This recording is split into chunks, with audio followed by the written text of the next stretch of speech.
আসসালামু আলাইকুম, good morning everyone. কেমন আছেন সবাই? আই হোপ সবাই অনেক ভালো আছেন। আল্লাহর অশেষ রহমতে আমিও পরিবার নিয়ে ভালো আছি। ভিডিওটি লাস্ট পর্যন্ত দেখুন, আশা করি খুব ভালো লাগবে। আর আমার ভিডিওগুলো যদি আপনাদের ভালো লেগে থাকে তাহলে আমার চ্যানেলটি সাবস্ক্রাইব করে আমার পাশেই থাকবেন। শীত কিন্তু দেখতে দেখতে একদম চলে আসছে, তাই না? এখন কিন্তু ভালোই শীত পড়ে। তো সকালবেলা আমি একটু ভাপা পিঠা বানিয়ে নিচ্ছি। শীতের সকালে পিঠাপুলি খেতে কিন্তু অনেক ভালো লাগে। তো পিঠাপুলি আমি তেমন একটা ভালো বানাতে পারি না, মার কাছ থেকে শিখে একটু একটু বানাতে পারি। তো এখানে আমি ভাপা পিঠা বানিয়ে নিচ্ছি। তো দেখা যাক ভাপা পিঠাটা কেমন হয়। এই তো আমার পিঠা বানানো হয়ে গেছে। খুব গরম ছিল, ধরতে পারছিলাম না। খুবই গরম ছিল, হাতে বারবার ছ্যাঁকা লাগতেছিল। তো মা আবার খুব ইজিলি দেখি নামিয়ে ফেলে। তো এই তো আমার পিঠা বানানো কমপ্লিট, দেখেন সবাই। তো ভাপা পিঠা যখন আমি বানাই, আমি একটু মিঠাই আর নারকেলটা একটু বেশি দিই, তাহলে ভালো লাগে। আর এদিকে দেখেন, যারা আমার কন্টিনিউ ভিডিও দেখেন তারা হয়তো জানেন আমার ছাদ বাগানে 2টা লাউ ধরেছিল। তো এত ছোট 2টা লাউ আমি কেন ছিলাম সেই ভিডিওটা আপনাদের সাথে শেয়ার করব ভিডিওর লাস্টে। তো আশা করি আমার ভিডিওটা একদম লাস্ট পর্যন্ত দেখবেন সবাই। কেমন ইচ্ছে ছিল লাউ 2টা খুবই বড় করব, সেটাও আপনাদের সাথে শেয়ার করব, তো সেটা সম্ভব হলো না। তো আজকে কি কি রান্নাবান্না করি অল্প অল্প করে সব কিছুই দেখানোর চেষ্টা করব। তো আমার ভিডিওর পাশেই থাকুন। আমি শাক ভাজি করে নিচ্ছি দুপুরের জন্য। প্রথমে কড়াইতে তেল দিয়ে দিলাম, তারপর রসুন কুচি দিলাম, লবণ দিয়ে দিলাম, এখন পেঁয়াজ দিয়ে দিচ্ছি রসুনটা হালকা ভাজা হলে। তো আমার মনটা না আজকে একটু খারাপ। কেন খারাপ সেই কারণটা আপনাদের সাথে শেয়ার করব ভিডিও লাস্টে। তো আমি এখানে পেঁয়াজ আর রসুনটা একটু ভেজে নিচ্ছি তেলের মধ্যে। তো শাকের মধ্যে কিন্তু মরিচ ফালি দিলে খুবই ভালো লাগে খেতে, তাই না? একটু ঝাল ঝাল লাগে। আর আমি যখন ডায়েট করতাম তখন আমি প্রচুর পরিমাণে শাক সবজি খেতাম। সেই থেকেই আমার শাকটা অনেক পছন্দ হয়ে গেছে। তো আমি ভাতের পরিমাণ একদম কম নিতাম আর শাক নিতাম 1 প্লেট ভর্তি। শাক আমি রুটি দিয়েও খেতাম। একটা রুটির সাথে 1 প্লেট শাক নিতাম, 1 প্লেট সবজি নিতাম। পেঁয়াজ, মরিচ, রসুনটা হালকা ভাজা হয়েছে, এখন আমি উপর দিয়ে শাকগুলা দিয়ে দিচ্ছি। এগুলা হচ্ছে কলমি শাক, আমার জায়ের বাপের বাড়ি থেকে নিয়ে আসছিল, তো সেটাই রান্না করে নিচ্ছি। আগে তো অনেক শাক তুলতে যেতাম সবাই মিলে, কত আনন্দ লাগতো। এখন এখন তো আর আশেপাশে কোনো শাকই দেখা যায় না। তো দেখেন সবাই কথা বলতে বলতে আমার শাক রান্নাটাও কিন্তু কমপ্লিট হয়ে গেছে। এখন আমি নামিয়ে সার্ভ করে নিব। তো দেখা যাক আর কি কি রান্না বান্না করি। দেখেন সবাই কতটা ধোঁয়া উঠতেছিল, একদম গরম আছে শাকটা। তো শাক না এত ভালো লাগে, আমার ইচ্ছা করতেছিল এখন আমি একটু ভাত খেয়ে নিই শাক দিয়ে। আপনাদের ভাইয়াও শাক সবজি অনেক পছন্দ করে মাছ মাংসর থেকে।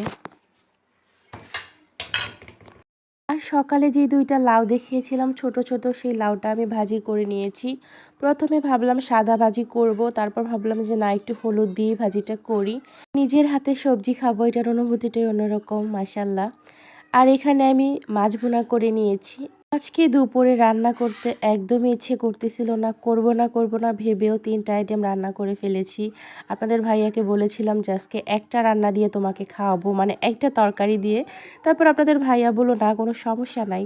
তো করব না ভেবে এই একটু একটু করে 3টা আইটেম রান্না করেছি। গাছের যে লাউটা ছিল ওটার ভর্তা বানাবো। এখানে তেঁতুল নিয়েছি, শুকনো মরিচ নিয়েছি, ধনিয়া পাতা, টমেটো। তো ভর্তাটা এখন আমি মাখি। এই ভর্তাটা আগে অনেক খেতাম, তো ভর্তাটা এখন মাখছি। এই ভর্তাটা আগে অনেক খেতাম, তো এখন কড়া কড়া লাউ দেখে মনে হলো যে না, ভর্তাটা আবার বানাই। অনেক মজা হয় ভর্তাটা। তো আমার তো জিভেতে এখনই পানি চলে আসছে, অনেক মজা ভর্তাটা। আর সাথে তেঁতুল দিয়েছি, তো এটা আরও বেশি মজা লাগবে। খুবই মজা লাগে ভর্তাটা।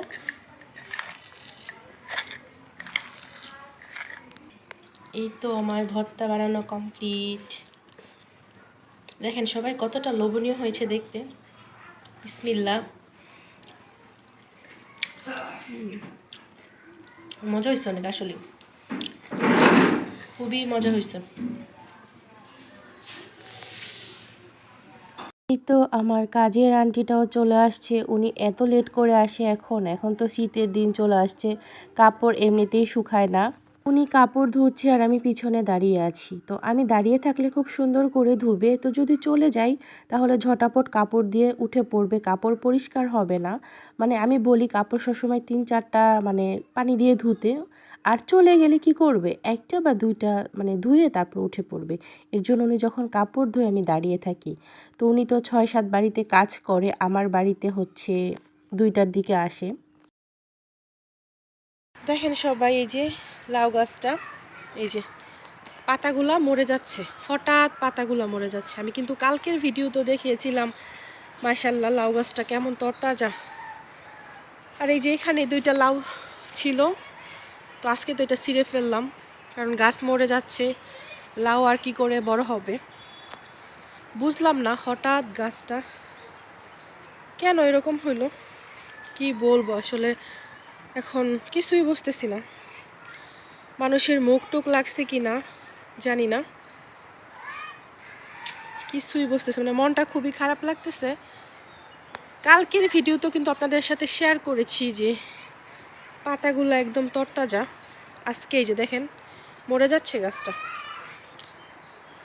জানি না কি হলো, খারাপ লাগতেছে। মাত্র গাছটা মাত্র তরতাজা হইতেছিল, লতগুলা কি সুন্দর বেড়ে যাচ্ছে, এর মধ্যেই গাছটা মরে যাচ্ছে।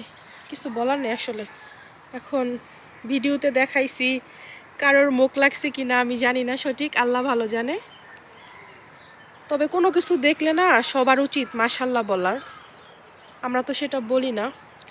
এত কষ্ট করে লাগানোর পরে যদি মারা যায় না, খুব কষ্ট লাগে। যে এত যত্ন করি, 2 বেলা করে পানি দেই, তারপরও যদি কি বলবো আসলে, কিছু বলার নাই। যাই হোক, এই যে এখানে 2টা লাউ ছিল, সেটা আজকে ছিঁড়ে ফেলছি সকালে, আপনাদের তো দেখালাম ভিডিওতে। এই তো আসলে না ভিডিওতে কিছু দেখাইতেও ভয় করে, কারণ লাউ গাছটা মরে যাচ্ছে, এই কারণে খুব ভয় লাগে যে মানুষের মুখ, এটা কোরআন হাদিসে আছে যে মানুষের মুখ নাকি সত্যি লেগে যায়। এখন কাটটা লাগে কাটটা লাগে না সেটা তো আর আমরা বলতে পারি না। তবে আমাদের সবারই উচিত ভালো কিছু দেখলে অবশ্যই মাশাআল্লাহ বলা, তো আমরা তো সেটা বলি না, তাই না? তো লাউ গাছটার জন্য খুবই কষ্ট লাগতেছে। কি সুন্দর লাউ গাছটা একদম বেড়ে যাচ্ছিল ওই যে। আর এই যে এই সাইডের পাতাগুলো এখন একটু ভালো আছে, আর এই যে এই সাইডের পাতাগুলো এই যে মরে গেছে, একদম মরে গেছে। যে যাই হোক, সব কিছুর পরেও আলহামদুলিল্লাহ, আবার লাগাবো ইনশাল্লাহ। আর এই যে এই গাছটা হচ্ছে টক পাতা গাছ। টক পাতা কে কে চিনেন আমি জানি না, তবে আমাদের এখানে এই টক পাতা গাছের ভর্তা করে খায়। এই পাতাগুলো অনেক টক খেতে, তো অন্যান্য কোনো পাতার সাথে অ্যাড করে তারপর এটা ভর্তা করে, খুবই ভালো লাগে খেতে। হালকা হালকা একটা টক টক ফ্লেভার আসে, খুবই ভালো লাগে খেতে। তো আমি আসছি কাপড় নাড়তে ছাদে, তো ভাবলাম যে লাউ গাছটার কী অবস্থা সেটা একটু দেখে যাই। কাজের আন্টিটা কাপড় ধুয়ে দিচ্ছে, এখন আমি কাপড়গুলো নাড়বো।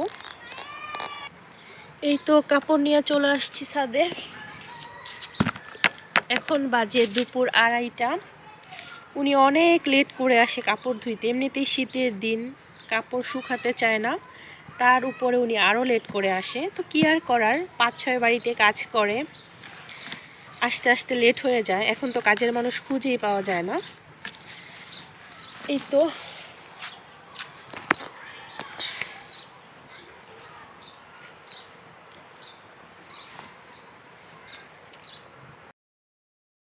এই তো আমার সবগুলা কাপড় নাড়া কমপ্লিট। দেখেন সবাই, আকাশটা হঠাৎ মেঘলা করেছে, সাথে হালকা হালকা বাতাসও বইছিল। তো খুবই ভালো লাগছে ওয়েদারটা, মনে হচ্ছে হঠাৎ বৃষ্টি নামবে। খুবই ভালো লাগছে, নাইস একটা ওয়েদার। তো কেমন লাগলো আমার আজকের ব্লগ ভিডিও? ভালো লাগলে চ্যানেলটি অবশ্যই সাবস্ক্রাইব করে আমার পাশেই থাকবেন। আজকের ব্লগ ভিডিওটা আমি এখানেই শেষ করছি। আসসালামু আলাইকুম।